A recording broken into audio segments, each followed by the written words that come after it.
All right, great. Thank you, Eric. Welcome everyone. Welcome to those of you who are new. And as we begin,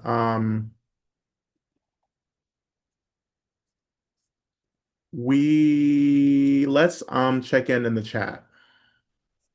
Like I would love to see and well hear or see read how everyone is doing, you know,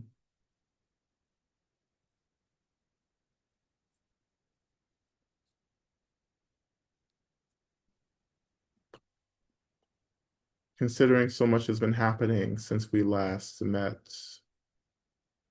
last week. Exhausted. I have more to say about that. Heartbroken.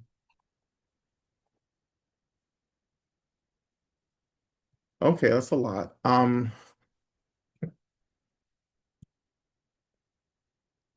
Heartbroken, overwhelmed over here, coming from Guatemala, overwhelmed,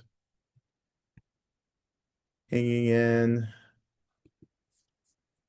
tired of shedding. Holding gratitude and grief, hard times, feeling grounded despite the grief. Printing every day, feeling pretty all right in my own little sphere. It's good to see you, Oscar. Really concerned, but also incredibly inspired by the movement in Minneapolis. So dense, density. Yes. Emotional processing, leaning on my practice, dysregulated, alone, angry. I am iced and ruled, North Carolina. Yeah, Atlanta didn't really get much. But regardless, everything shut down.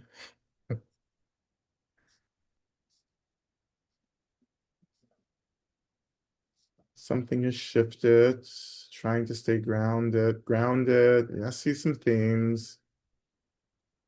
I'm done with this shit. I'm ready to fight in ways that are strategic and effective, whatever form that takes. Ooh, I love that. I am done with the shit. It's important. That's the attitude that we generate in relationship to this, to samsara. Like you have to be done with this. Just like Fannie Lou Hamer said, you have to be sick. You have to get sick and tired of being sick and tired, right? And so many of us, we normalize and we assimilate to the feeling of being sick and tired. And at some point, you have to be done with that. And when you get to that point, I mean, I really do believe that's when the real liberation starts to happen because it's a rejection, is a resistance, but more of a rejection, right? That there has to be more than this. And there is. But to get there, you have to work, right? The heaviness, love, ready to overthrow the government. Yep. Grieving the loss of a loved one, some grief, resolute, grateful to be here, continued heartbreak, uncertain to know what to do with the rage. Oh boy, do I have a book for you. Where might that book be? Um, well, I don't have it here, but that's because I like suck at promoting shit. But like, but there was a book for that. Um, Keeping my heart intact, heartbroken, exhausted, connected with others, care workers determined to support our communities, feeling many feelings, anxiety, dense and ready to shake it loose. Okay. And then there's the astrology. Of course, you had Neptune moved into Aries with Pisces, where it's been 13 years. And last time that happened, there was the Civil War. Yeah, I've been hearing that as well. Peer groups infighting because of frustration, heartbroken, the distress, the heartbrokenness. What are you doing with the heartbrokenness? Just curious. What are you doing with that? What are you doing with the rage?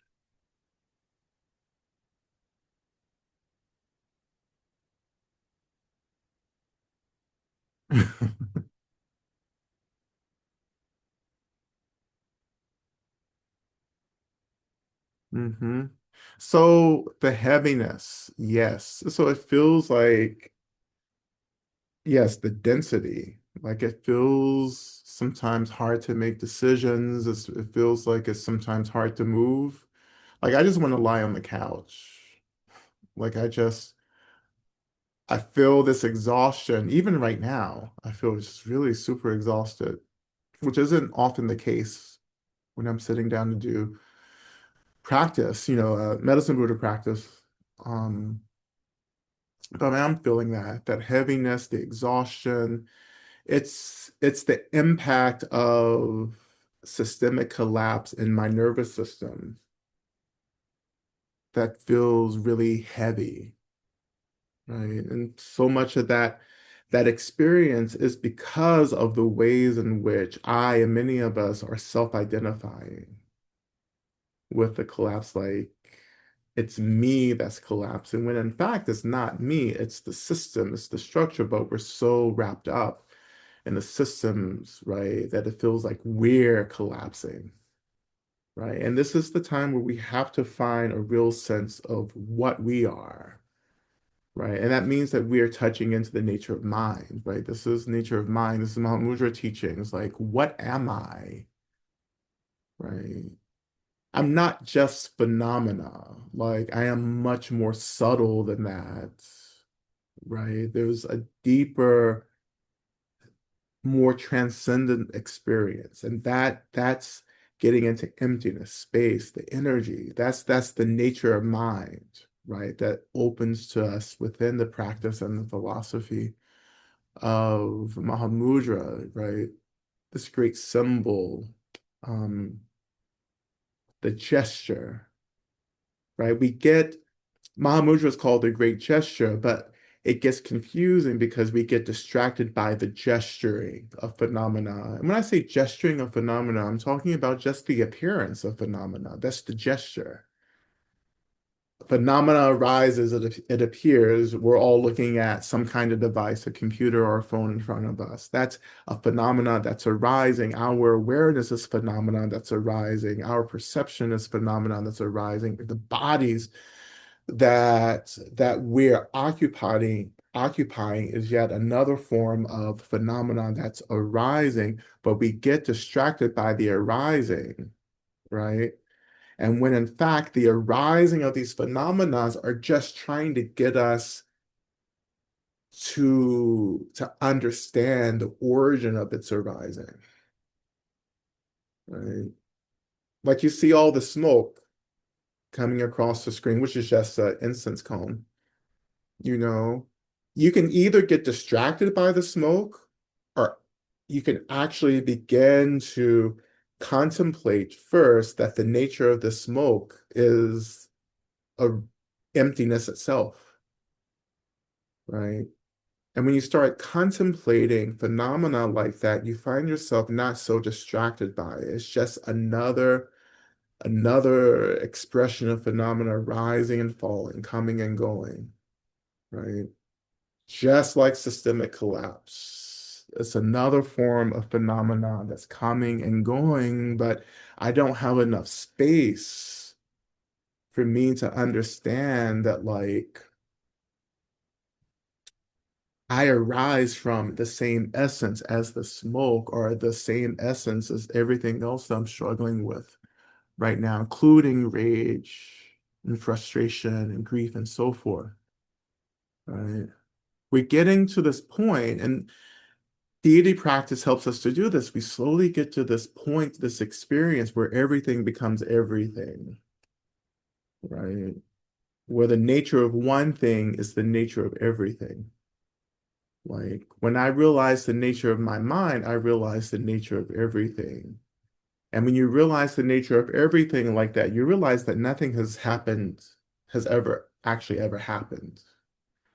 That everything has just been this manipulation of my mind or the manipulation by my consciousness of energy, shaping energy into phenomena that I misunderstand as being inherently real and autonomous. And then that shaping of energy into phenomenon by consciousness becomes the very experience of carceration. We are exhausted because we're trying to escape a kind of incarceration that we won't escape through the means that we're using, right? Because what we are actually called to do in terms of getting free and in terms of like really realizing the nature of all phenomena is to actually first just let phenomena be, to enter into this really very skillful, profound kind of acceptance, right? Like this is happening, right? And you have to kind of let go of the fascination and the entertainment of it, right? And you say, okay, yeah, this is happening. As I often say, I think the root of love is acceptance, right? And at that level of love, it's not about what we agree with and don't agree with. It's about doing this really hard labor of just letting the shit be there before we start trying to change stuff. You know, it's like you go to a restaurant, and my mother does this. I don't mean to call her out, but she doesn't come to Medicine Buddha, so I can talk all kinds of shit. It's like my mom, we go out to eat, and before she even eats stuff, she's seasoning it. And I'm just like, you haven't even tasted it yet. Like, why are you like throwing, more salt and stuff on stuff? Like you have to taste it, and then you make a choice. But that's how we move through life. Like we don't just let the shit be there. Like we're always constantly changing because we don't want to deal with essentially the heartbreak of that thing existing in the world. So we get busy, and by getting busy, we start distracting ourselves trying to like change stuff, right? Which adds another layer of mm, illusion on top of what we're trying to cut through to initially begin with. Like your consciousness is shaping phenomena, and now you're reacting to that phenomena, and doing more on top of that. And that creates this kind of like this, all of these layers of phenomenal experience that in our practice we're trying to cut through and get back to the basic thing itself. Because once you get to the basic thing itself, the thing, once we accept it, once we show up to it, once we pay attention to it, starts showing us its nature, right? We start understanding that we're creating this storyline as we go along. And what Buddhism is trying to do is exhaust all of this storytelling, all of this like narrative layers that we're adding on to everything, and just come back to the basics, come back to just the space, to the emptiness, to the experience of energy, right? Just feeling that. Like we feel our way to freedom, right? Our intuition, our knowingness, our awareness is what guides us back to the into the essence of everything. And it's hard to get there if we don't know how to be still for the moment. We don't know how to be still for the thing. And we don't want to be still for the thing because it means that we have to go through, I think, this real heartbreak, right? Because what phenomena is always trying to tell us is that what we think is happening is not happening. And it's hard for us to hold that truth. right? It's hard for us to deal with the fact that the people who are creating all this harm and violence for us are just like us, right? They are actually not that different from us. We all have the capacity to love deeply and to be a benefit. And you know what? We also all have the capacity to create a lot of harm. And quite frankly, we all have created a lot of harm. That harm may be very relative, like, you may not be committing like genocide, but we're all complicit in genocides, each and every one of us, right? Even though we resist it, that's the nature of samsara, right? But I would like to believe for all of us that we're not like actually out there taking lives. I hope there aren't any serial killers. And if you are, you don't know me because that's not the kind of news and media that I need right now. Oh, Lama Rod's teaching serial killers. It's already hard out here enough, with the propaganda that I'm putting out. You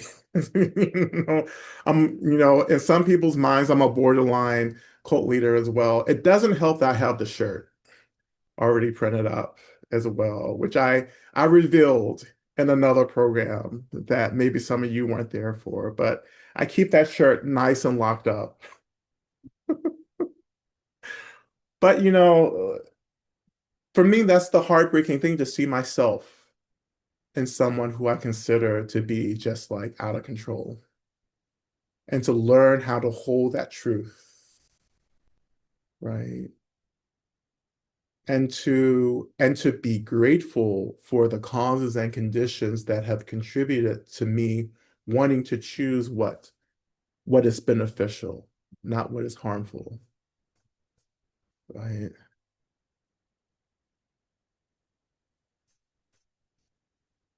And I hope this is I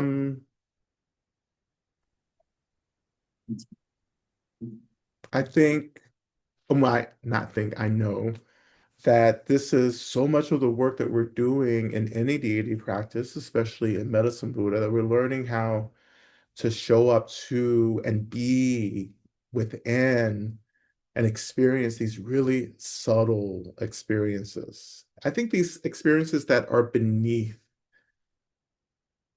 like the phenomena, it's below or within what we think is happening or what we think is arising, right? To feel that, to be with that. Um, and in doing that, reality reveals another truth. And that's the truth where I live personally now, right? Um, to learn how to feel, right, into the nature of things instead of just reacting to what we think we're sensing or collecting or experiencing through our sense faculties, whatever we think we're hearing or seeing or tasting or whatever, to learn how to actually pierce through that initial, I would say even very gross layer of information and to get into the feeling of things, you know. That's when we develop a real insight. That's when we develop a kind of prophetic vision, right? That's when the hope is restored because you realize that what is happening doesn't actually need to be happening. And more so that what's happening is actually just this illusion, right? But we're still in it. We're still living through it. We're still embodying this, but when you get into that subtle layer of truth, then there's a release that begins to happen. You release a lot of anxiety, like you and the fear and the worry, right? And the terror, whatever it may be for you, right? That starts releasing. Because again, once you realize the nature of one thing, you start realizing the nature of everything. right? That you're more than this moment, we're more than this body, that we are an expression of a liberated state of being, which we can call Buddha nature and so forth, right? That's what we're trying to get to. When the Buddhas arise, they are inviting us to remember that. When Medicine Buddha takes form, Medicine Buddha is reminding us that we are also taking form in the same way, but Medicine Buddha has an awakened consciousness. So Medicine Buddha arises in a liberated form where we're rising in a carceral form, right? Which is to say that we're rising in a form that feels really limited, or we believe that it's limited, and it's not that limited. We just buy into it. We are all quite extraordinary beings, right? But we have to remember our unlimitedness, right? And the suffering feels really limiting, right? Even though it feels expansive, right? It feels like it goes on and on and on forever, but it also creates this barrier that we feel like we can't extend through. The exhaustion, the fear, the anger, the rage, right? Those things for from what I've been reading in the comments, those things are really consuming some of us. When in fact, we need to be consuming these things through our perceptions, through our expansiveness, right? You're letting the water overwhelm the ocean, right? You're letting phenomena overwhelm your mind when in fact phenomena is your mind's, right? At some point you have to take a stand, right? So when you start getting sick and tired of this bullshit, that great. Like you're getting somewhere. When I hear people say I'm sick and tired, I'm like, great, you're getting somewhere. Now keep going, right? Where's the renunciation? Like, what are you gonna give up? Like, what are your goals now? Right? Like, what are you gonna do? Because shit just doesn't happen because we're tired. Like shit, particularly liberation starts to happen when we start working towards liberation, when we start doing the work, right? The death, the surrender. I love that. The surrender, you have to surrender to the creation of things. It's like a trust fall. Like you have to just let go and trust that you will be caught. Right? I would just say, I feel like that was a lot of my start is learning how to surrender, how to let go, how to be held, right? And it's also the remembrance that I'm more than this moment, I'm more than this body, I'm more than this like period of systemic collapse, right? And yeah, maybe it's easier for me. Yeah, absolutely. Like I came into this life with a lot of clarity. I didn't know it was clarity till I got here. And then you realize, oh, like every choice that I've ever made was about getting here without even knowing it. Right? It's called merit, which we all have. Listen, we wouldn't be here listening to this propaganda if you didn't have enough merit to hear this. Right? I say all this to say too, to say that like I hope there's some some deep appreciation in your practice right now. Because you had to work really hard to get here, to get to this moment, to get to this body, right? To be within this period of real collapse while at the same time wanting to practice with it. Like, I don't think you understand how much merit that is. One, how much merit it took you to be able to choose to say yes, and also how much merit you're actually generating by saying yes. These are the moments, these are periods where great beings will emanate on purpose to train really seriously. It's not if you were born with the Buddha and you were a student of the Buddha, you didn't really have it bad. Like it was like the Buddha was, just being around the Buddha was clearing karma. Like what were you doing? Just chilling, you know? But you also earned that that tremendous privilege to be born during a time of a Buddha, right?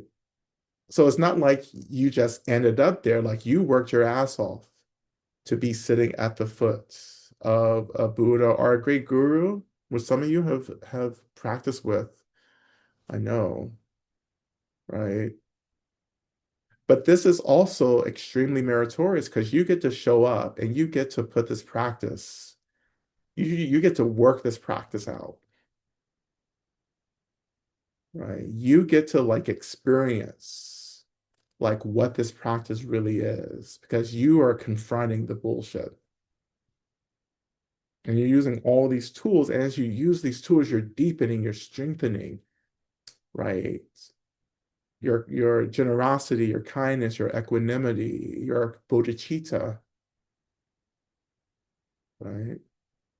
And you say, well, it's hard, but it's supposed to be hard. If it were easy, everyone would be doing it,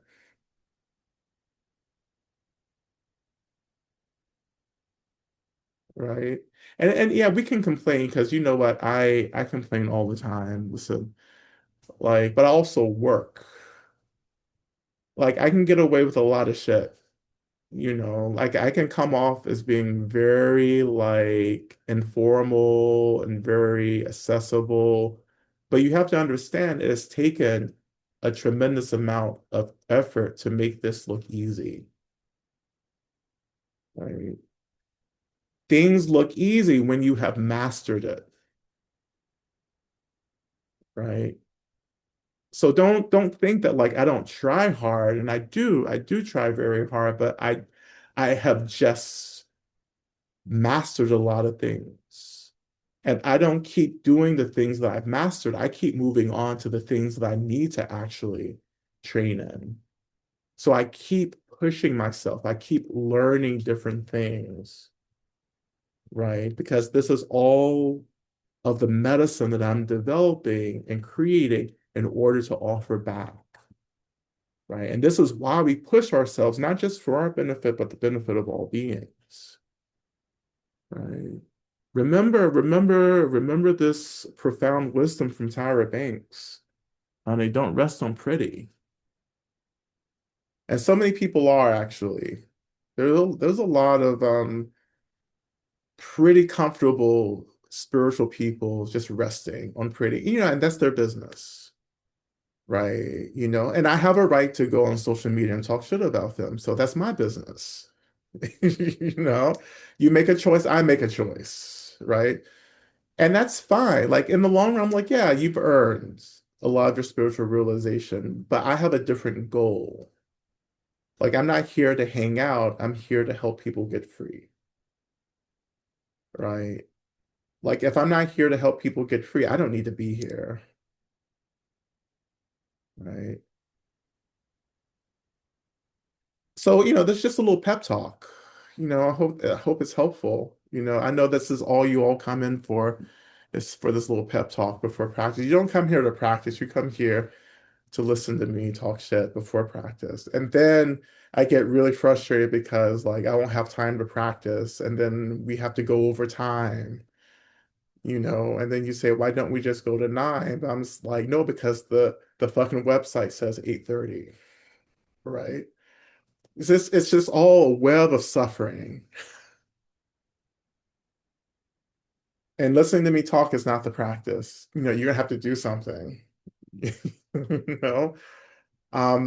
And that was on it, and I'll just say this and then we'll get started. That was the hard thing about me. When I moved to monastery, I was like, shit, I have to practice now. I just can't sit around and look at the pretty pictures and all the beautiful colors and be mesmerized by like all of the fanfare.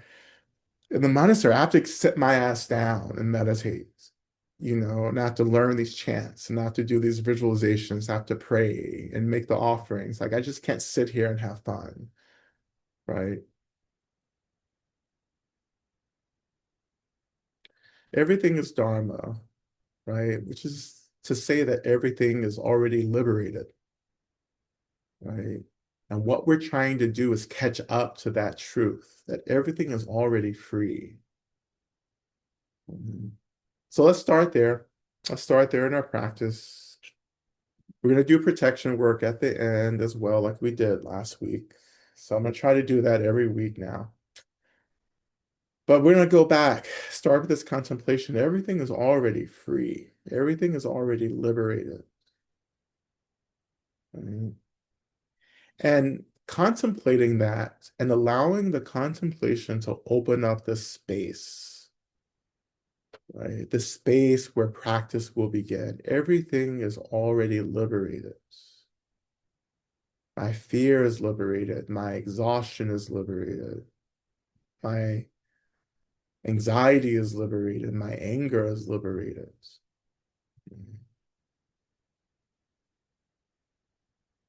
And we experience more of the liberation of this phenomenon when we first just let the thing be, let the anger be there, let the sadness be there, let our bodies be here, let the breath be.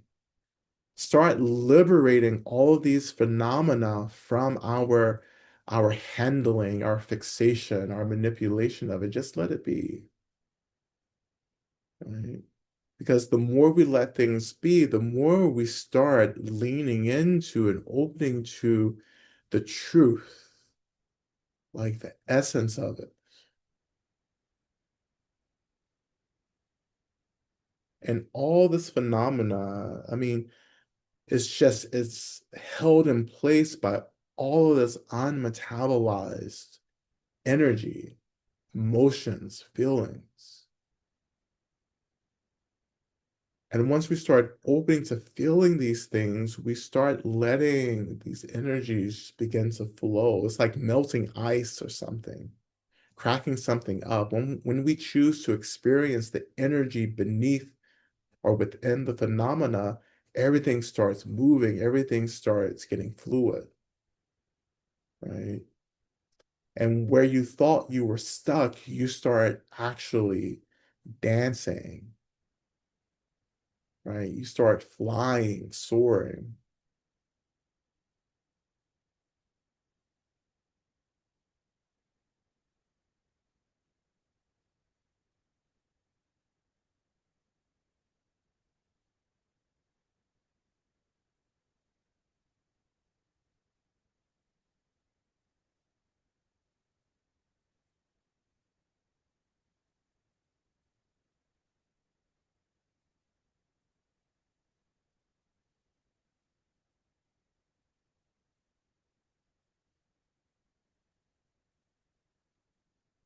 I mean, it's this space. The space itself is where we meet the Buddhas. When we start letting go of our fixation and changing stuff or just overreacting to everything, once we start relaxing that, then we start meeting the Buddhas.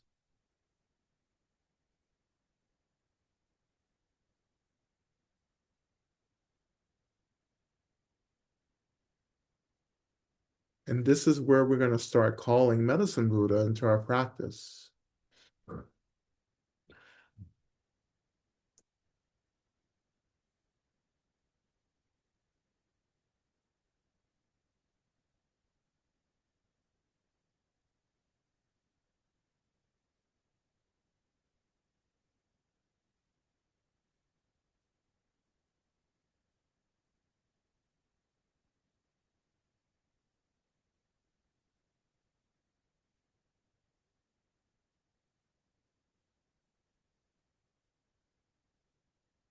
And everything that we're noticing, becoming aware of, be it sensations, be it thoughts, emotions, be it our bodies or the temperature in the space or the intensity or quality of light in our spaces, like all phenomena, like everything that we're meeting in awareness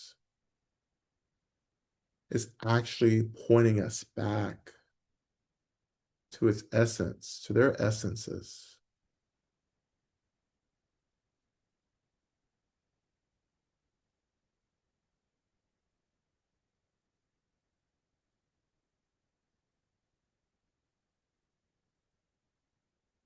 When we find our seats, the weight of our bodies, the seat rising to hold us, everything being an expression of emptiness as well. We connect to the earth holding all of us, the Great Mother. We greet the land, allow the earth, the land to be present in our practice, feeling the foundation, the groundedness, the stability of the land.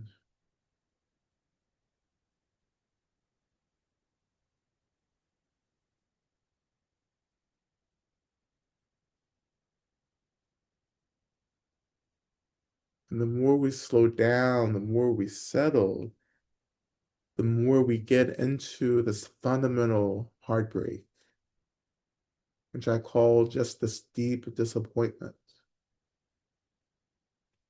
This disappointment is just an expression of the contradictions that drive phenomenal reality.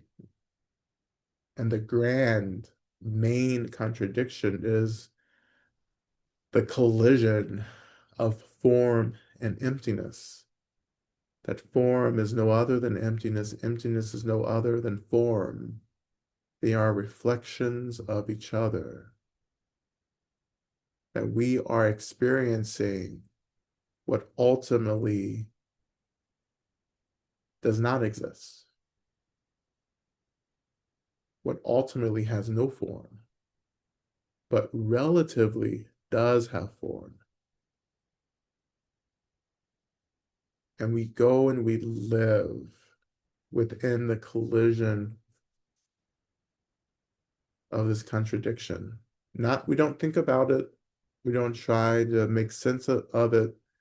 We just go and live there. Form is emptiness, emptiness is form. I am feeling, seeing, sensing all of this, and at the same time, it is all empty. Noticing how you're trying to privilege one side or the other, which is nihilism and materialism. Either you want it just to be empty and void, or you just want it to be really real and solid. And that's not the Dharma. These extremisms is not the Dharma. The Dharma is living in the intersection, the collision of form and emptiness, letting the force of that collision really disrupt you, trouble you. As the ancestors would say, let it trouble you. But don't think about the troubling, just experience the troubling.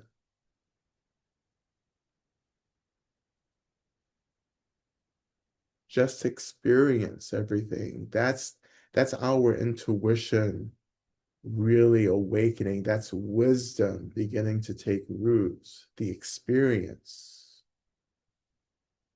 Because the experience is the most truthful meeting of phenomena, not the thinking of phenomena, but the experiencing of phenomena. That's when we experience the truth of phenomena in the experience. Because as we experience the energy of the truth, then we start to know, we start to understand the emptiness of it all. That there's no there, right? There's no ground, there's no autonomy, there's no separateness, there's just this experience.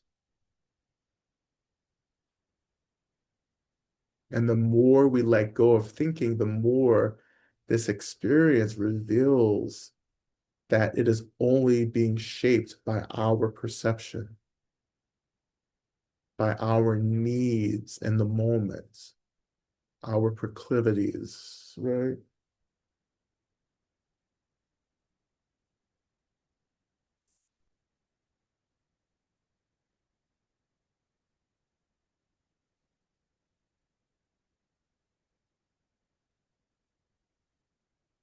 And can you surrender to this experience?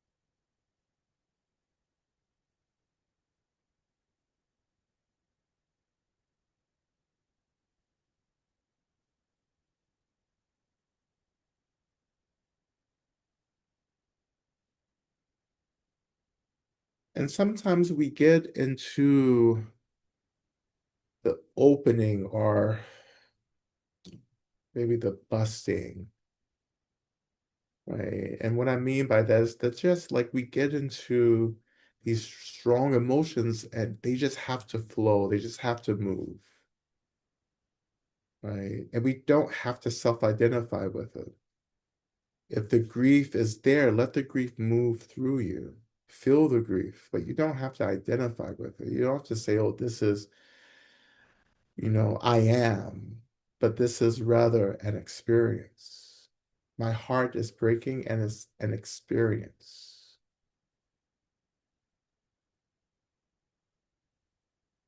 And if we can say that this is an experience, then we can expand out into the space that's holding everything. And we don't feel so trapped in this one experience that we can actually rest, expand within the boundlessness of space itself and space arising from the foundation, the root of emptiness.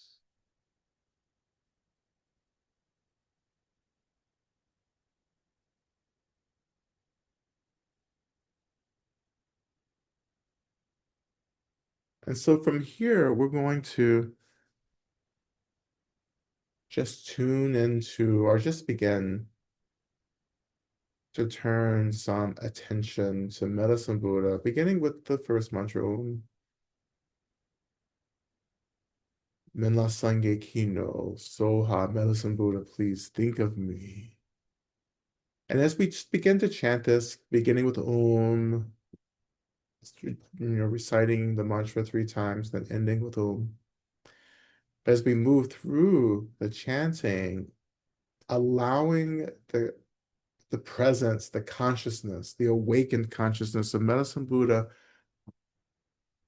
to take a form that feels appropriate for you right now. That form can be a visualization of Medicine Buddha or Medicine Buddha taking form as this universal healer.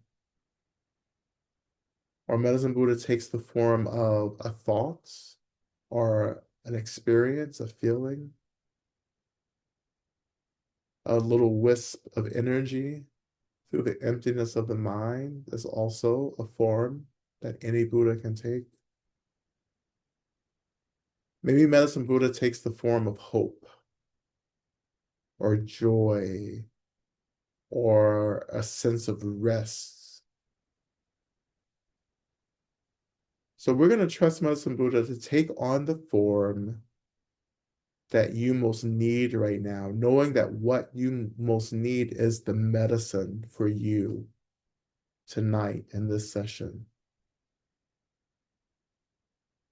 So let Medicine Buddha become the medicine that you need in this moment as we begin our chanting, right?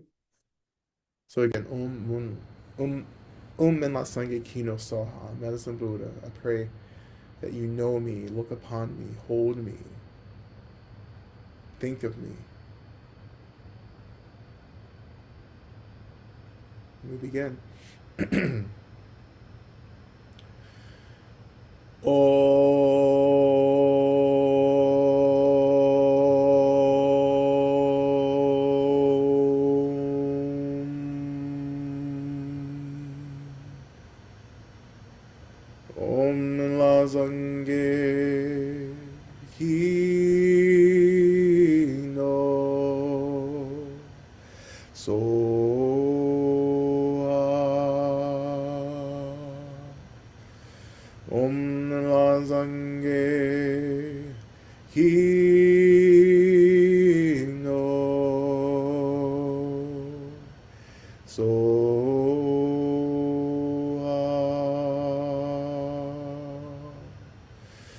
Om Lanzange Hino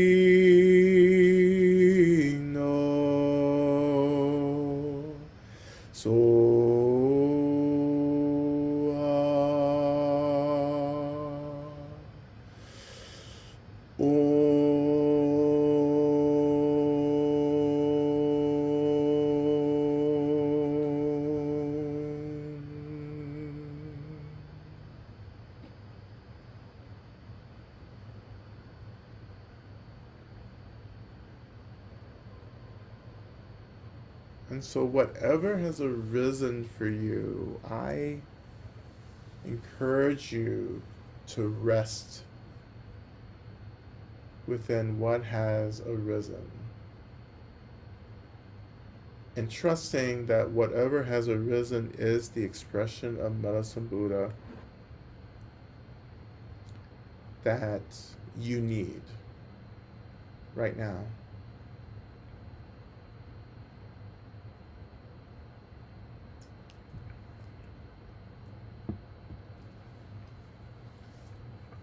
So now we turn our attention to the main mantra, Teata Om Bekenze Ma Bekenze Rasa Sumo Gate Soha. Like this, I pray for the end of suffering and the roots of pain and suffering, and I release the energy of this prayer out so that all beings may be liberated. And as we begin this, I invite you to imagine that the energy of this practice, the energy of the mantra, is going to where you believe or need this energy to go. Be it a personal thing that you're moving through, or be it, within the struggles of other communities, other beloveds, and so forth. But direct the energy wherever you need it, and if you need it, you take it. Right? But just allow yourself to sit, be held by the power of this practice and this mantra. And we begin. O Teata Begenze Ma Begenze Rasa Sumungate Soha Teata Begenze Ma Begenze Rasa Sumungate Soha Teata Begenze Ma Begenze Rasa Sumungate Soha Teanda Begenze Ma Begenze Rasa Sumungate Soha Teanda Begenze Ma Begenze Rasa Sumungate Soha Teanda Begenze Ma Begenze Rasa Sumungate Soha Teanda Begenze Ma Begenze Rasa Sumungate Soha Teanda Begenze Ma Begenze Rasa Sumungate Soha Teanda Begenze Ma Begenze Rasa Sumungate Soha Teanda Begenze Ma Begenze Rasa Sumungate Soha Teanda Begenze Ma Begenze Rasa Sumungate Soha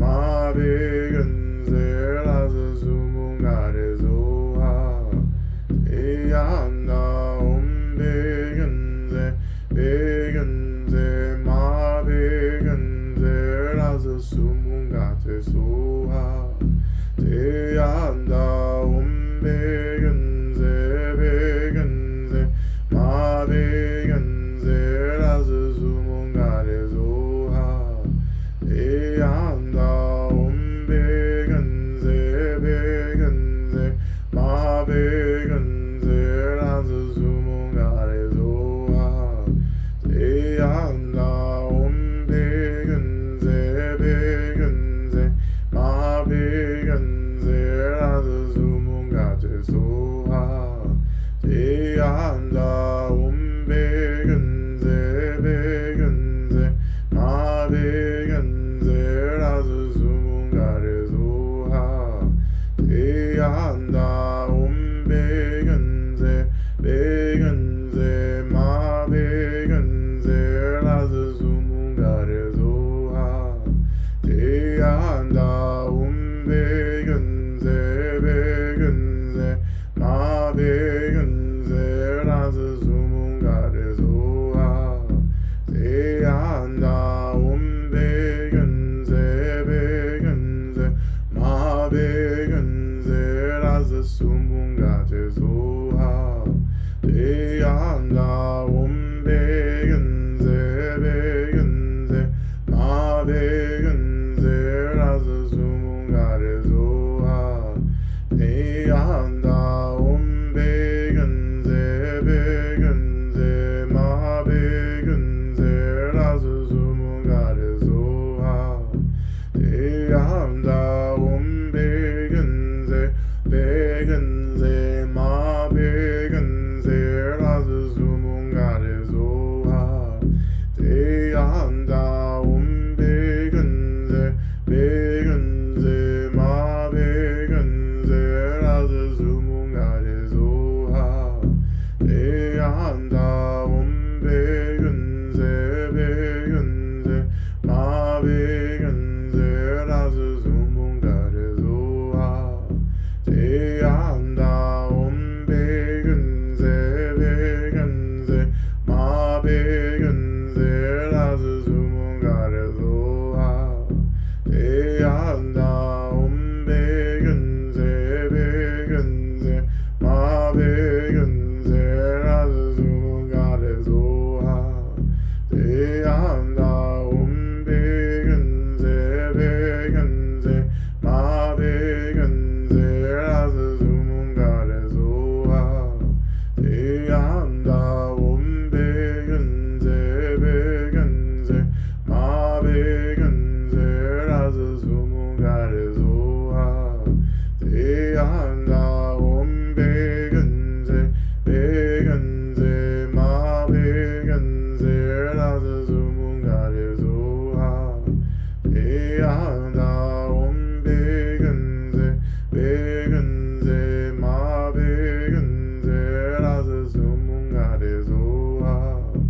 eyanda begenze begenze ma begenze laze sumungate zoha eyanda begenze begenze ma begenze laze sumungare zoha eyanda begenze begenze ma begenze laze sumungare zoha eyanda begenze begenze ma begenze laze sumungare zoha eyanda begenze begenze ma begenze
수문가래 소하 제한다 온백은세 백은세 마백은세 라서 수문가래 소하 제한다 온백은세 백은세 마백은세 라서 수문가래 소하 제한다 온백은세 백은세 마백은세 라서 수문가래 소하 제한다 온백은세 백은세 마백은세 라서 수문가래 소하 제한다 온백은세 백은세 마백은세 라서 수문가래 소하 제한다 온백은세 백은세 마백은세 라서 수문가래 소하 제한다 온백은세 백은세 마백은세 라서 수문가래 소하 제한다 온백은세 백은세 마백은세 라서 수문가래 소하 제한다 온백은세 백은세 마백은세 라서 수문가래 소하 제한다 온백은세 백은세 마백은세 라서 수문가래 소하 제한다 온백은세 백은세 마백은세 라서 수문가래 소하 제한다 온백은세 백은세 마백은세 라서 수문가래 소하 제한다 온백은세 백은세 마백은세 라서 수문가래 소하 제한다 온백은세 백은세 마백은세 라서 수문가래 소하.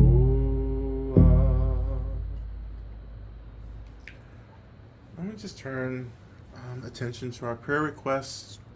And again, we call into the space and just really call the attention of all of our retinue, all the Buddhas, Bodhisattvas, beings of light, benevolent ancestors, all the guides, guardians of the elements, and just all the beings in the universe who are here for real liberation. We call your attention and we offer these prayers to you, that you work on our behalf to bring about the fruition of these prayers and also empower us, offer us the capacity to work to bring about the fruition of these prayers for ourselves, for our beloveds, for our communities, and really for the world.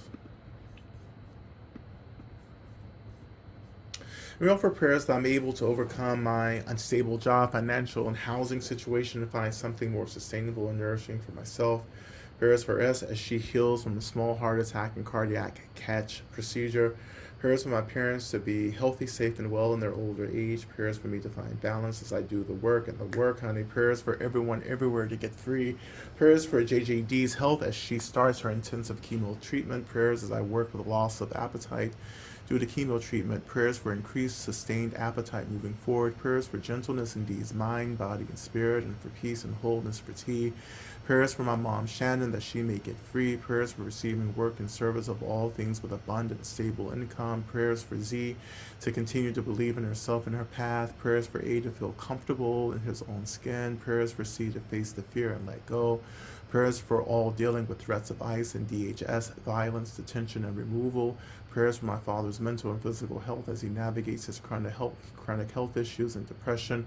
Prayers for my community as we face a coming ICE surge. Prayers for all overwhelmed by absurdities. May we all remember our true nature. May I weather the dark and cold. Prayers for me and my family as we grieve the transition of our father to the ancestral realm. Prayers for all who live in the U.S. and others affected by the political turmoil there. Prayers for the people of Nicaragua and Greenland. Prayers for the people of Palestine and Ukraine. Prayers for the people of Iran. Prayers for A and baby R as they are healing. Prayers for our family as we navigate the best path forward to stay safe. Prayers for A and J families as they grieve the loss of the young people transitioning to the ancestral realms so early. Prayers for myself and my husband to navigate this divorce peacefully. May we both have healing. Prayers for Jay, who is caregiving her mother and uncle. Prayers that I find part-time work that is financially sustaining and pleasurable as I begin chaplaincy school.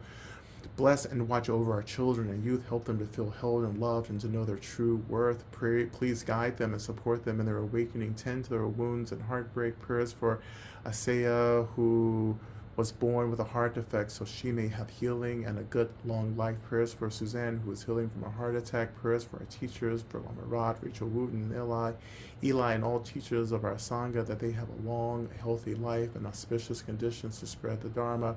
Prayers for Minnesota and for everyone standing up to ICE and Empire for their protection and success. And healing hatred. Prayers for my grad school journey, that I may become a therapist and have the support, resources, and auspicious conditions to become a healer. Prayers for all the living beings, spirits, and elementals here on earth living with an ecosystem out of balance. Prayers for the healing and end of environmental violence. Prayers for all beings struggling with this blizzard.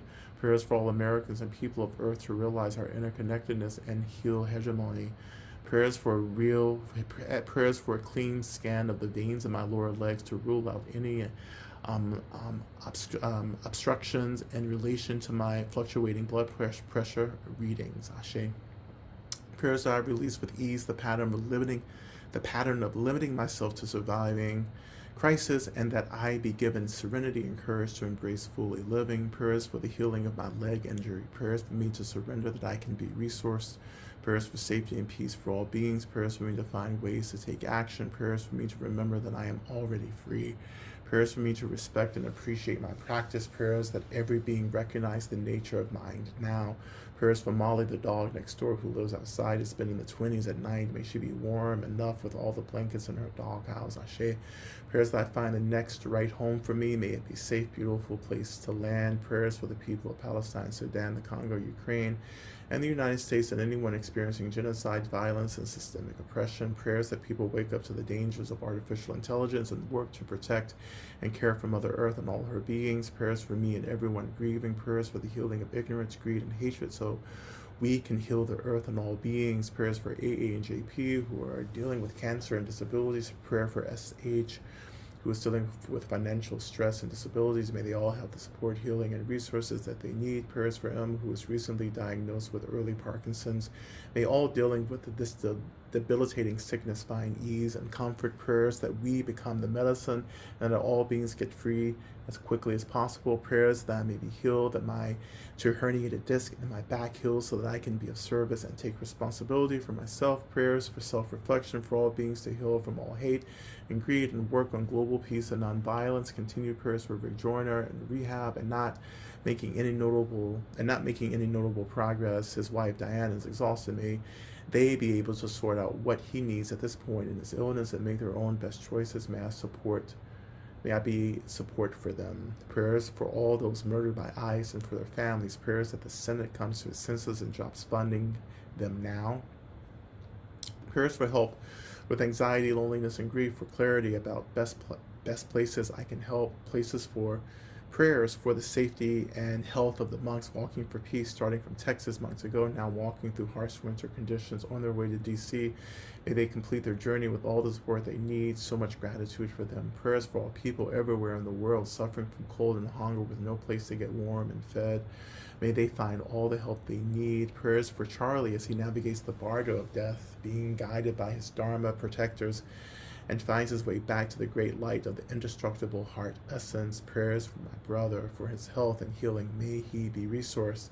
Prayers for my stillness in my upcoming court trials. May the absurdity of them shake the room. Prayers for M and her son, who is currently coming off the medicines that has held him his whole life. May he be healed and she be held during this difficult time. Prayers that I can call in, rooting in place that will best support me so that I can do the work, and the work that all best support my communities. Prayers for the continued suffering of the people of Palestine, for the mothers that bury children every single day, for the earth poisoned and wounded beyond imagination. Prayers for all those courageous who keep witnessing with steadfastness and resilience what no one should have to bear. May we always remember, please help us hold on, feel resourced, and find our way back to love.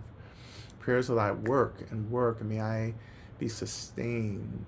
Prayers for the wisdom to back up from the seduction of samsara. Prayers for my physical, mental, and spiritual healing after mastectomy and breast cancer diagnosis. Prayers for my roommate, may he find the support that he needs. Prayers that I may find roommates to support paying my mortgage. Prayers for my mom. Prayers for the continued unwinding from all of the fears. And we continue to pray for all unspoken prayers, lifting those prayers up to our benefactors. We continue to pray for the complete abolition of all systems of violence and harm. May we awaken not just to our true selves, not just to our awakened selves, but may we awaken to a more liberated future as quickly as possible. May we all get free now. May it be so. And we offer these prayers to our benefactors, our retinue, and may we continue to pray that we are always shown and guided into how to bring about the fruition of what we need to see in the world as well. May we all be blessed and guided by the kindness and the deep compassion of all the Buddhas, of all the times and of all of the directions. We turn our attention back to just the last part of our mantra work. And then after this part of the mantra, we'll begin to transition into a Durga as well to offer protection at the end of our session, okay? So returning back. And in this part of the mantra, just continuing with the practice as before, just allowing this energy to permeate, to spread, right, to where it needs to spread, but also sitting and being held by this energy, right, and by the expression of Medicine Buddha who has awakened for you in your own little unique way in this practice. We begin again. Ot eanda begenze ma begenze raza sumungate suha te anda begenze ma begenze raza sumungate suha te anda begenze ma begenze raza sumungate suha te anda begenze ma begenze raza sumungate suha te anda begenze ma begenze raza sumungate suha te anda begenze ma begenze raza sumungate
대한다 온백은세 백은세 마백은세 라스 수문가래소하 대한다 온백은세 백은세 마백은세 라스 수문가래소하 대한다 온백은세 백은세 마백은세 라스 수문가래소하 대한다 온백은세 백은세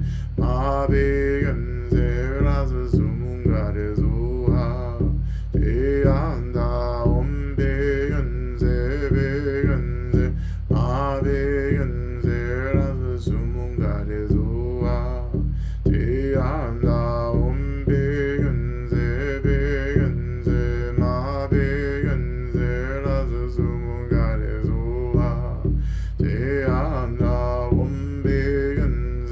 백은세 마백은세 라스 수문가래소하 대한다 온백은세 백은세 마백은세 라스 수문가래소하 대한다 온백은세 백은세 마백은세 라스 수문가래소하 대한다 온백은세 백은세 마백은세 라스 수문가래소하 대한다 온백은세 백은세 마백은세 라스 수문가래소하 대한다 온백은세 백은세 마백은세 라스 수문가래소하 대한다 온백은세 백은세 마백은세 라스 수문가래소하 대한다 온백은세 백은세 마백은세 라스 수문가래소하 대한다 온백은세 백은세 마백은세 라스 수문가래소하 대한다 온백은세 백은세 마백은세 라스 수문가래소하 대한다 온백은세 백은세 마백은세 라스 수문가래소하.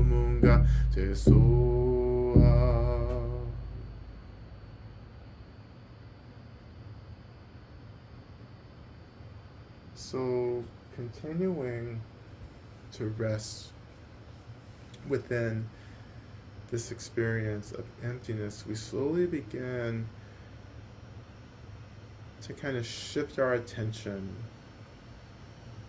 to calling in one of the many manifestations of the Great Mother, Mother Durga.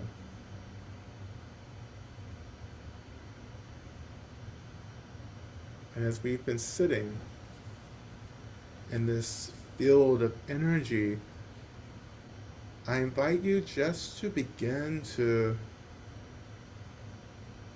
offer these supplications, these prayers into this experience of Medicine Buddha. And I want you to pray for the kind of protection that you need. What do you need protection from? What do you need space from? Because protection can also be understood as space, room to move, to grow, to heal, to grieve.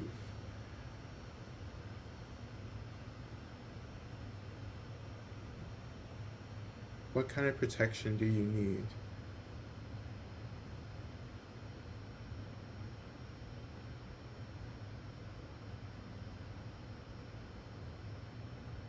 And as we offer these supplications into this experience of Medicine Buddha, we begin to imagine that Medicine Buddha begins to take on the form of the Great Mother.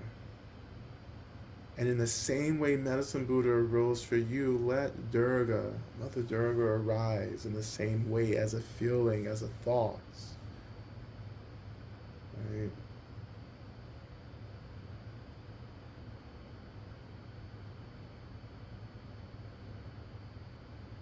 But slowly, even that experience begins to transform into